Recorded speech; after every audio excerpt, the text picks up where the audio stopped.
Hello, listeners. Welcome to Homegrown KC, a podcast dedicated to exploring Kansas City's fascinating history and sharing stories from its rich past. I'm your host, Laura. Joining me today is Lisa Peña. Did I say your last name right? Yeah, Peña. Peña from Urban Hikes KC. And I'm really not certain that it's recording at the moment. Oh, there's some of the movement there. Hold on. All right. Do you see little wavelengths on your screen? I do. And I didn't see the wavelengths the first time. There it is. Okay. I will edit all that out. So welcome to the show. Thank you. And technology is getting to us today. The first question I like to ask my guests is, can you tell us who you are and what is your story? Yeah. Well, my name is Lisa Peña, just like you introduced me earlier. Thank you for that introduction. I'm originally from Kansas City, Kansas, so I'm happy to be a native-born Dot. I went to Sumner Academy and graduated from there. I think there are a couple of things that have been pretty pivotal in my lifetime that have experiences that I've had that have really affected me. And one of them is I went into Peace Corps after college. That was a really great experience that helped me to just see the world with new eyes. I was in the Dominican Republic. I lived in a rural area, and I was there for 2 years in a rural area, and then I lived in the capital for a year. And I feel like that experience helps me to almost be ready for anything because things a lot of times didn't go as planned, and I feel like I built almost like a resilience for that, and it's something that's really benefited me in my professional life and also in my entrepreneurial life. I came back to Kansas City and live here now. So I came back where my roots are, and I married someone from the Dominican Republic. My husband is from the Dominican Republic, and so that's an adventure. And I started my business after working in the nonprofit world for a long time. I got my master's in public administration with a focus on nonprofit management from UMKC because I love nonprofits. I love the mission of nonprofits. And I really thought I would always work in nonprofits, but I was inspired by a podcast to start an urban hiking business. And that podcast was Side Hustle's show. And I heard a business owner from California named Alex Kinnan tell her story about her business called Urban Hiker San Francisco. And that resonated with me so much that I ended up creating my own business here in Kansas City. And I left the nonprofit world, although it still has such a close place in my heart. And I have my own business now.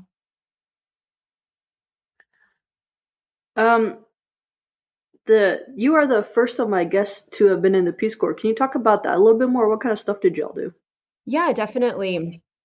I was a health volunteer, and I worked on a couple different projects. So some of the projects that I worked on were I worked a lot with youth and HIV and AIDS prevention. I worked with them to teach them all about that, how to prevent HIV, and also how to think about your future and think about why is it even important? The decisions that we make today, why are those important for our future?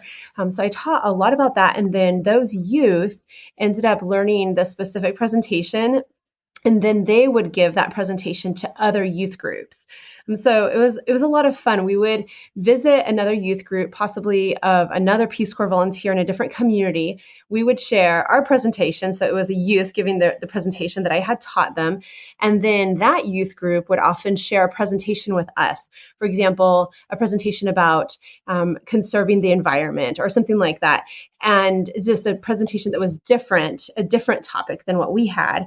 And then we would go to the river for the afternoon and cook on the river and have fun.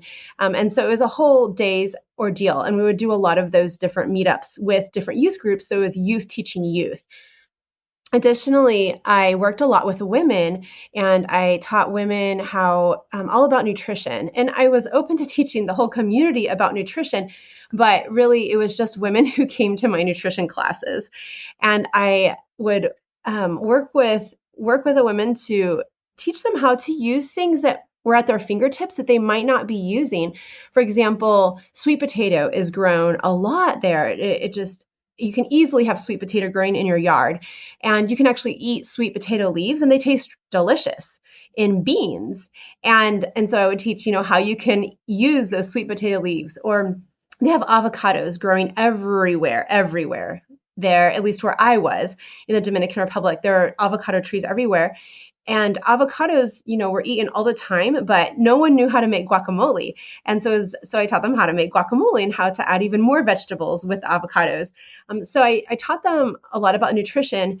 And when I return to my community, there's still women that I see that remember my nutrition classes, and they say, "Oh yeah, Lisa, I remember those recipes that you taught us." And so that was something that was really neat that I did. And the idea is for Peace Corps to be sustainable. And so in a way I was teaching, what I taught were sustainable practices that these mothers could continue to implement with their families. And the youth were, they were learning things that they implemented in their life. And then they kind of just multiplied that information with other youth. And then I also worked with some education, but mostly like reading clubs, things like that. But mostly it was nutrition and HIV and AIDS prevention and awareness. That's really cool. Thank you. I'm so glad I did it. And you said you worked in a few different nonprofits when you came home. Yeah, I did. I worked at Sunflower House, which is a child abuse prevention center that works with Johnson and Wyandotte counties. And I was there for almost 5 years. And then after that, I took a break and returned to the Dominican Republic. And I lived in the Dominican Republic for 2 more years, just on my own, away from Peace Corps. And then I returned back to Kansas City. And then I worked at Girl Scouts. And I was there for 5.5 years. Wow. I started my business when I was at Girl Scouts, first as a side hustle. And I was doing Girl Scouts full time. And then I realized if I really wanted my business to grow, that I needed to quit, or I just needed to focus full time. So that meant quitting Girl Scouts. Yeah, you said that when you listened to this podcast, Side Hustle, that whatever this chick said about her urban hikers, was it San Diego? It was in San Francisco. San Francisco. What was it that she said that you were like, this is it for me? I think that she described how she took people on tours in the city and how she mixed hiking with the love for her city. And I love hiking. I love backpacking. I like to go on backpacking trips. And when she presented it in a way that she could do it in her own city. And I thought of the hills that we have in Kansas City. And I thought about how growing up in Kansas City, I've seen it change so much. I've seen it improve so much. And I was like, this is something that I can do. So how did you get your business started then? What steps did you take? Ooh. Initially, it was just that idea, right? And I had to validate that idea. And validating it meant, sharing with my friends to see what they thought, my family. And a big piece of validation was the first time I shared about it at Girl Scouts. We were in a team meeting and we're reading a book together and then discussing this book. And one of the questions was, what are some dreams that you have for the future? And I was so nervous to share with my team that I had this dream of starting this urban hiking business because I knew that it meant probably at some time I would leave Girl Scouts. But I shared and I got the most positive feedback from everyone and so much support. And it made sense because Girl Scouts really supports females. They also support female entrepreneurship. So it made sense for my coworkers to support me, and my boss as well. But still, I felt really nervous sharing. After that, I took time to try to build a website. That's another story. Also to do all the legal things. Like I had to look up what are the legal things I need to do to have a business. I created an LLC. I got insurance for my hikers. All these things that I had to actually think about that I just, it's not the sexy stuff. It's the stuff that is kind of the boring things, but the things that really need to get into place. And then I started to just run areas of the city that I wanted to have urban hikes. And I like to run, and I run with my sister, or I'd run with one of my friends, and I would say, hey, let's meet up in this neighborhood. And then we would just go there, and we would, go in the alleyways. We would go up the streets that we had never gone before. We would run down steps. We would find steps. We would find things that we hadn't seen before on foot, usually running. And that's how I started to formulate the urban hikes that we offer today. So your initial goal or dream was just get this started, or was there a bigger one behind that?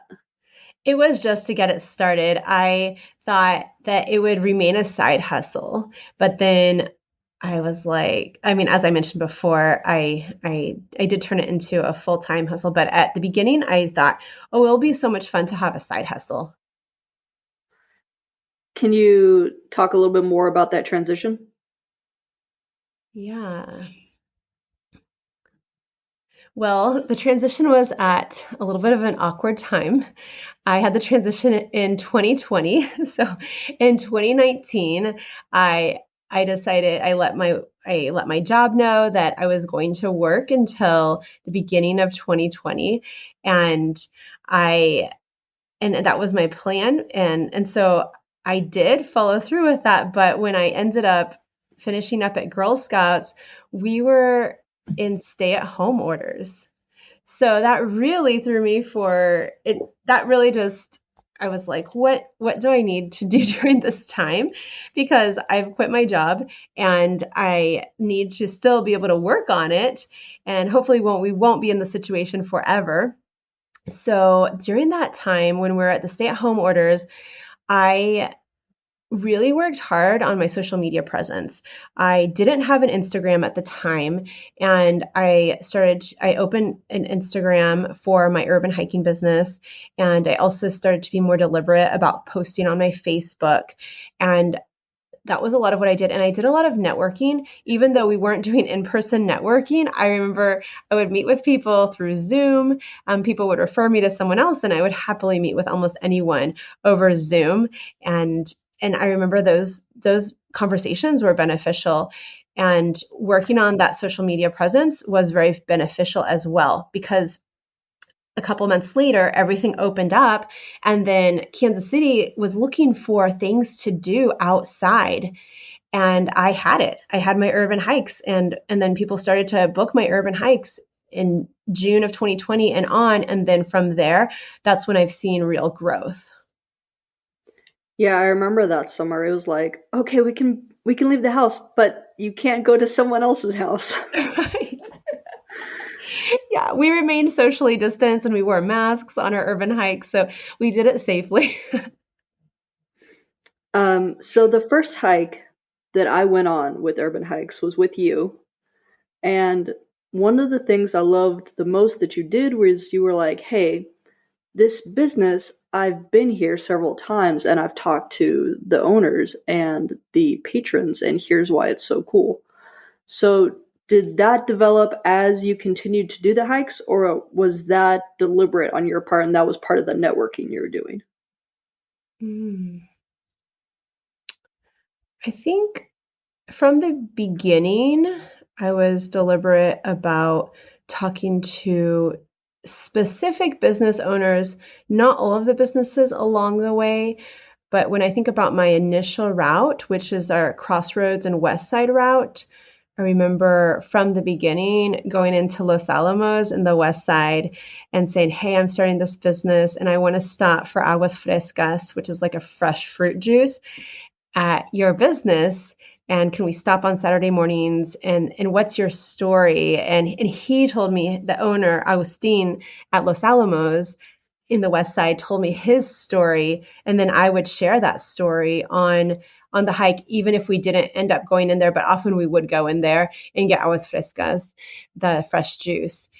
So that is something that from the beginning I have wanted to do and been intentional about going, like, highlighting those local, some local business. It's impossible to highlight them all, otherwise we would just be in businesses the entire time, but at least a few of them when we're on our routes. Oh, yeah, that's awesome. So can you tell us more about the different hikes you offer then? Yeah, we offer, as I mentioned, the first one was our Crossroads and our West Side hike. That is one of our most popular hikes. We cover, we start out at Liberty Memorial and then we make our way down through the Crossroads Art District and we see a lot of murals and we talk about we always refer back to the artists so that the hikers know who painted the murals and they can look them up themselves. If they like, and we talk about history as we're going through the Crossroads Art District and sometimes stop in a couple of business there or so. And then we make our way to the West Side and talk about the history of the West Side. And then there's a really cool bridge that is a Western facing bridge that also is a place where we see the sunset on our sunset hike. And we go over that bridge and then we make our way back and ride the streetcar. That's one of the hikes that we have that is one of our most popular ones. We also have a hike in Strawberry Hill, and we go through downtown KCK and we talk about the immigrants that were there in the early 1900s and late 1800s.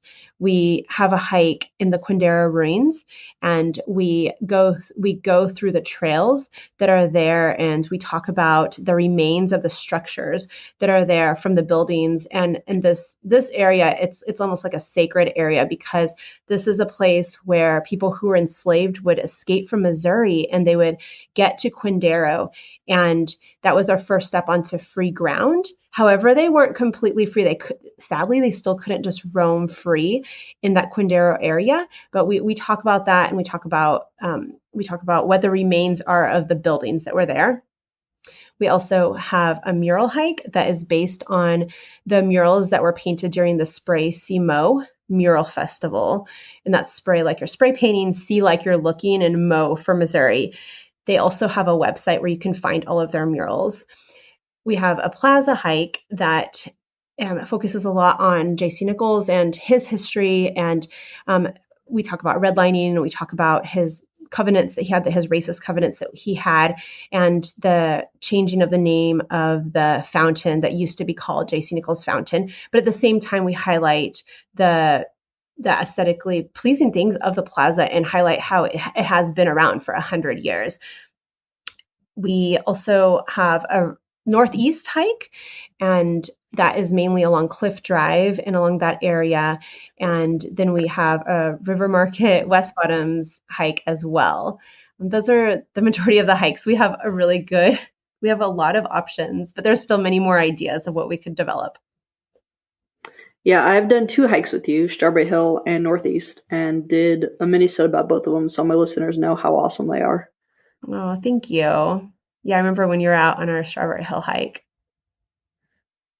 That was so much fun. After that, I was like, oh my God, I'm doing all of these hikes. Oh, that makes me so happy.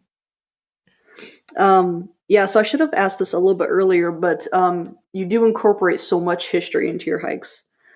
And just curious, what is it about history that draws you to it?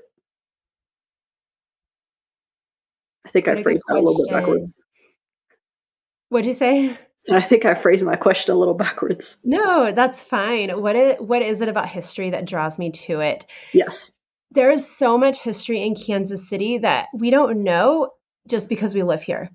I mean, we live here, and it's not like that history just seeps into our veins. We don't know it unless we look for it. And there's so much interesting history. I think that I'm attracted specifically to his Kansas City history because it's my own city, and I'm experiencing, buildings and areas that I, have a rich history. And if I don't know it, it maybe not if I don't know it, but it just is so enriching to learn it. So the interesting thing is that I never really did that well in my history classes at school, but I think it's because they weren't interactive. I couldn't make the connection with my daily life. But with Kansas City history, we're walking on the places where we're talking about the history, and we can see remnants of that history. And there's even artwork sometimes. For example, there is a piece that is part of the Art in the Loop exhibit that is it's really close to the library on 10th and Main, and it is these sculptures that remember the Carolina parakeets that were a native bird to this area, and they were extinct around 1914. And Lewis and Clark write about them. But like, to see the art piece and then think about those Carolina parakeets and think about what would it have been like if today I could look out my window and see a blue, green, yellow parakeet outside of my window. Like, that's what resonates with me, is like kind of feeling that history. Well said. I did not know about the parakeets. I'm gonna have to go find that. Yes, oh, definitely look it up. And there are different pieces of art that just bring those to life. There's also a mural by Fem9 in the West Bottoms that is pretty close to Good Juju. There's an area there that you maybe have visited. It's underneath the bridge, and there are lots of murals that Spray KC has painted. And one of those murals is by Fem9, and it has the Carolina parakeets on. It's really pretty. Nice. How do you spell that? Fem9. Yeah. FEMME, and then the number 9. You can find her on Instagram. And that was going to be my next question. So you have a really robust Instagram, and you post a lot of stuff on there that's not just, hey, here's what we saw on this walk today. Like, you collaborated last summer with the what's the name of that garden? KC Farm School? Yes, that one. And so, like, I've noticed that you have other collaborations. How have those come about? They've just organically happened. I'm super thankful and grateful that I get to collaborate with different organizations. And really, I mean, I really like KC Farm School, and I like that they're in Wyandotte County. Anything from Wyandotte County, I'm always like, I want to give extra support because it is in Wyandotte County. And I think that they just reached out to me to see if I could post, take over their Instagram for a day. And it was, if that's what you're referring to. And I also went there and looked to see if we could possibly have an urban hike in that area. And so that's still one of those ideas, and they showed us around. So, I mean, it just organically happened. And I don't remember who approached who first. I have another collaboration with the Kansas City Streetcar, and actually this is a hike I didn't mention before, but it's called the Artful Kansas City Streetcar Urban Hike. And we go into a lot of art galleries in that one. It's a winter hike. So we're not outside the entire time. And KC Streetcar just approached me on Instagram and said, hey, let's talk, and we could possibly collaborate. So I think that I get a lot of invitations like that, and I'm pretty open if it makes sense to collaborate. So I'm really grateful for the different organizations that have approached me to collaborate. Cool. Yeah. What about you? Oh, I had an afterthought. Do you mind if I share it? Yeah, go. Kansas City is pretty incredible with word of mouth. And my business has grown a lot through word of mouth. And I think that a lot of those collaborations happened because maybe someone came on an urban hike and then was just talking to, Casey Farm School or talking to the streetcar media person. Her name is Donna. And I think that possibly those collaborations might happen. That idea is possibly sparked to approach me or approach Urban Hikes Kansas City for a collaboration just from word of mouth. Yeah, I can see that. So now that you have this awesome business that's doing super well, and you have how many minions now? Like 5, 7? I have 7 guides. I'm so happy. I have a awesome team of seven urban hikes guides. What's the next step? Do you have another goal post in mind, or are you just going to keep chugging along? Yeah, I mean, I think just chugging along, one thing that I'm really trying to grow in are having corporate urban hikes. So a lot of businesses like to have urban hikes with us during the week, and they like to do it for a staff outing, and it's really fun. We businesses always like to do it with us, and I just am looking forward to get more of those because we have the time to do it during the week because we have a lot of different guides. And so that's one thing. And I think just getting the idea. I just love that we can influence Kansas Cityans to get out on foot in the city more than maybe what they have in the past. Because after somebody comes on an urban hike, a lot of times they go back to that area and they go to those businesses and they walk around on their own. Whereas before, they might not have even known the streets to take to walk around to get to certain businesses or to get to certain art pieces. And I just love that we continue to do that. So I just want to keep empowering Kansas Cityans to be more familiar with the city and to come back and walk on their own. Yeah. And like just getting outside and walking, period, has been a really big push for Kansas City in the past few years. Yeah.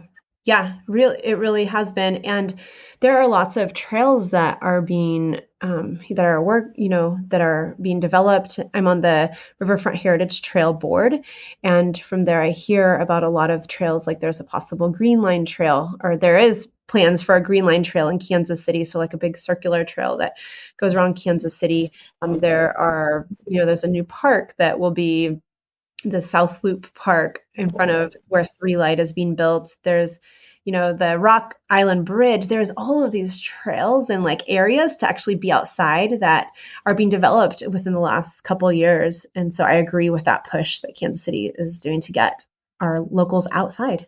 Mm-hmm. Do you have any advice for anyone who is looking to start their own business?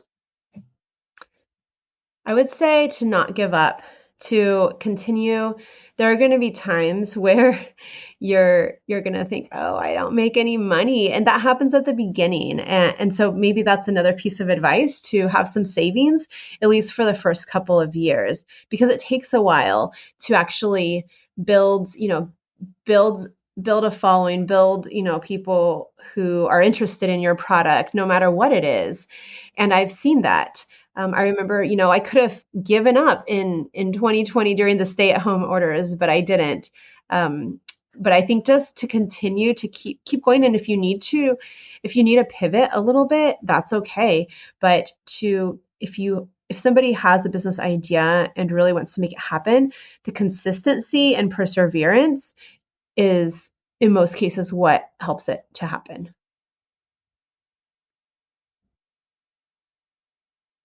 I didn't have any other questions prepared. Is there anything else you would like to tell us about Urban Hikes, Casey?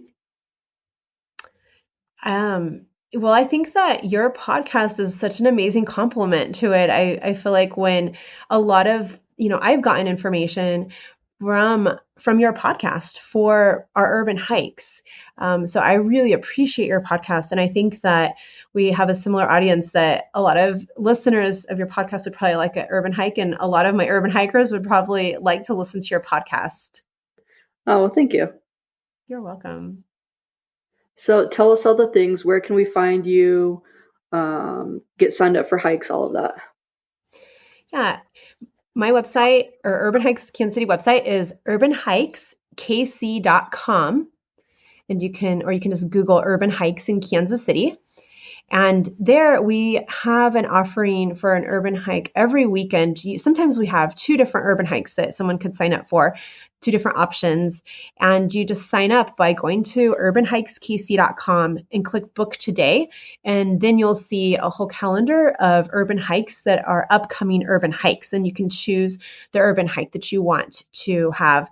If somebody wants to have a corporate urban hike for their business or for their workplace, or even a private urban hike, which I do a lot of, just reach out to me. My email is adventurer, so it's like the word adventure with an R at the end, at urbanhikeskc.com. And that's also on my website. So the main thing is just to get to urbanhikeskc.com and either book a hike or contact me if you would like to have an urban hike for a staff outing at your work.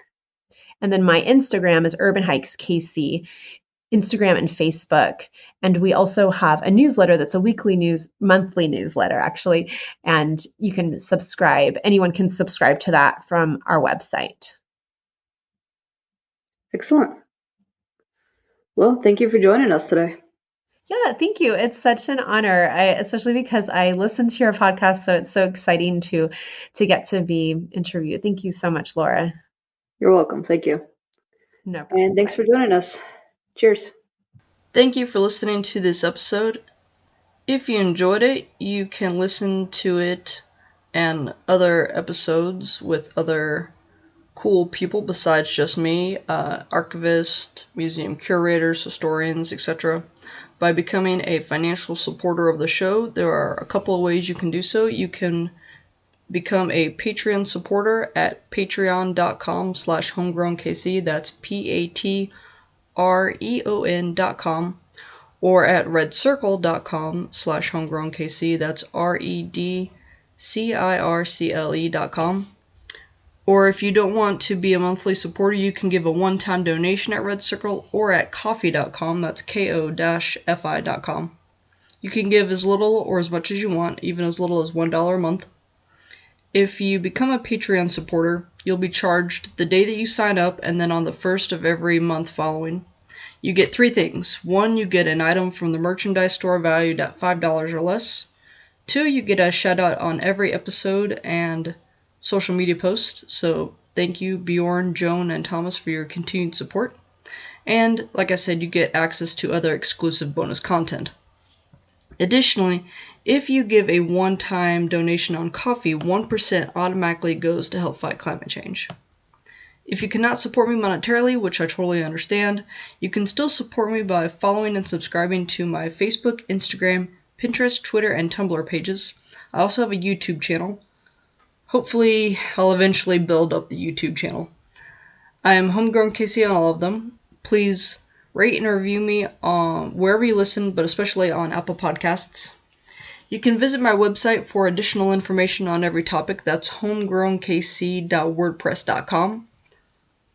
You can also sign up for my newsletter there. It's once a month, first of the month. It'll tell you what's new, what's upcoming. It's just a great way to stay up to date with the podcast.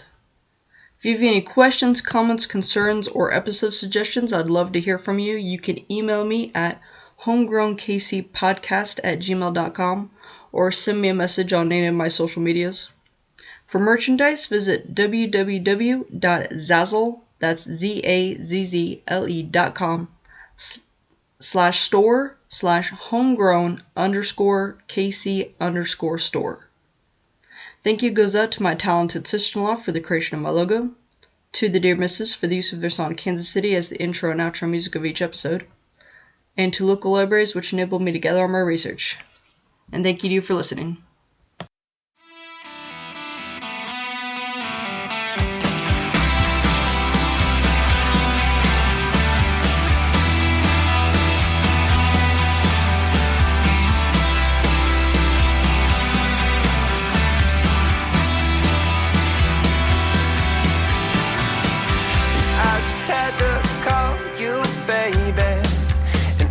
Had to ask you this tonight, 'cause I can't seem to shake this feeling, and I can't seem to get you off my mind.